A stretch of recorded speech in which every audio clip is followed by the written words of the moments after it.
দর্শক আপনারা কিন্তু সরাসরি যুক্ত রয়েছেন দেশ টিভির পর্দায় এবং আমরা কিন্তু আপনাদেরকে ঠিক রূপালী ব্যাংকের যে নিচের জায়গাটি রয়েছে সেখান থেকে যুক্ত করেছি। যে এই মুহূর্তে যারা আমাদের সাথে যুক্ত হয়েছেন তাদেরকে আবারও ঘটনাটি জানিয়ে দিতে চাই। আজ দুপুর 2টা নাগাদ কেরানীগঞ্জে যে চুনকুটিয়া এলাকা রয়েছে এখানে যে রূপালী ব্যাংক, সেই ব্যাংকে একটি ডাকাতির চেষ্টা করা হয় এবং 3 সদস্যের একটি ডাকাত দল ভেতরে প্রবেশ করে এবং ভেতরে যারা কর্মকর্তা ছিল তাদেরকে জিম্মি করে ফেলে। তো এলাকাবাসী যারা রয়েছে তারা ব্যাংকের বাহির থেকে ভবনটি তালাবদ্ধ করে দিলে তারা ডাকাত দলের সদস্যরা এখান থেকে বের হয়ে যেতে পারেনি এবং তারপরে কিন্তু আইনশৃঙ্খলা রক্ষাকারী বাহিনী এখানে এসে পৌঁছায় এবং ডাকাত দলের সদস্যদের সাথে কয়েকবার তারা কথা বলার চেষ্টা করে এবং তাদেরকে বারবার এখান থেকে বলা হয়েছে আত্মসমর্পণ করার জন্য। তবে তারা কিন্তু তৎক্ষণাৎ আত্মসমর্পণ করেনি, বরং তারা কিন্তু 15 লক্ষ টাকা মুক্তিপণ চেয়েছে এবং তাদেরকে নিরাপদে এখান থেকে যাতে বের করে দেওয়া হয় সেই রকম একটি দাবি তারা করেছিল ডাকাত দলের সদস্যরা। এবং তারা কিন্তু ব্যাংকের প্রায় 14 থেকে 15 জন কর্মকর্তা, ব্যাংকের ম্যানেজার সহ তাদেরকে জিম্মি করে রেখেছিল ভিতরে। এবং তারপর যখন আইনশৃঙ্খলা রক্ষাকারী বাহিনীর উপস্থিতি ধীরে ধীরে বাড়তে থাকে এবং ঢাকা থেকে বিপুল পরিমাণ পুলিশ সদস্য, র্যাব সদস্য এবং কিছুক্ষণ আগে অভিযানের শেষ পর্যায়ে ঢাকা থেকে পুলিশের বিশেষায়িত যে ইউনিট সোয়াটের 30 সদস্যের একটি দল ঘটনাস্থলে উপস্থিত হয় এবং তার কিছুক্ষণ পরে কিন্তু আমরা দেখতে পেয়েছি যে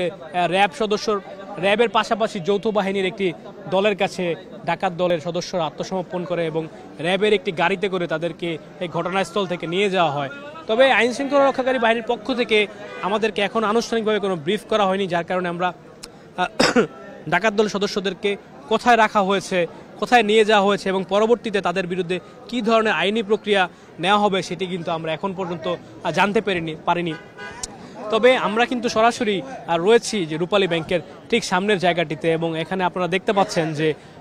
এই এলাকার যে নিরাপত্তা সেটি নিশ্চিতে বিপুল পরিমাণে সেনা সদস্যের উপস্থিতি এখানে রয়েছে এবং তারা একটি ব্যারিকেডের মতো করে এই জায়গাটি ঘিরে রেখেছেন এবং এলাকাবাসী এবং বাহিরের কোনো লোকজন এই ভিতরে তারা প্রবেশ করতে দিচ্ছেন না এবং তারা কিন্তু এলাকার পুরো যে নিরাপত্তা সেটি নিশ্চিতে কাজ করে যাচ্ছেন। আপনারা কিন্তু দেখছেন সরাসরি দেশ টিভির পর্দায়, আমরা কিন্তু দেখানোর চেষ্টা করছি এবং আপনাদেরকে জানিয়ে দিতে চাই ভিতরে যারা অবস্থান করছিল ব্যাংকের কর্মকর্তা তারা কিন্তু এখনও ভেতরে রয়েছে, তাদেরকে কিন্তু এখনও বের করে নিয়ে আসা হয়নি এবং পুলিশ এবং যৌথ বাহিনীর যে অভিযান সেটি কিন্তু এখনও সম্পন্ন হয়নি। আপনারা দেখতে পাচ্ছেন যে হয়তো পুলিশের ঊর্ধ্বতন কোনো কর্মকর্তা হয়তো এখানে এসে উপস্থিত হতে পারেন। আমরা একটি গাড়ি দেখতে পাচ্ছি।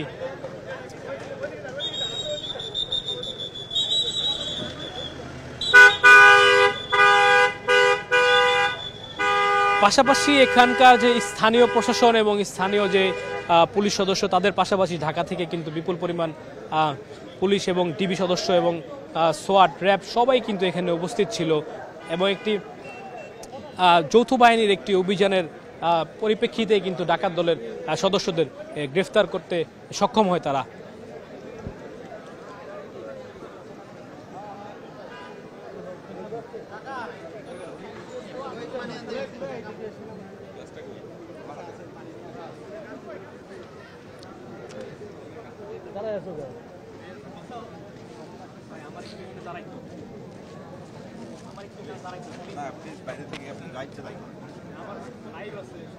সমস্যা নেই, আপনার লাইভ আছে, টেলিকাস্ট করেন, আপনি বাইরে দিয়ে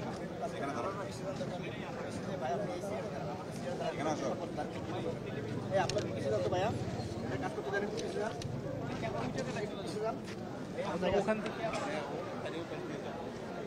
আমার ভিতর দিয়ে যেতে পারবেন না,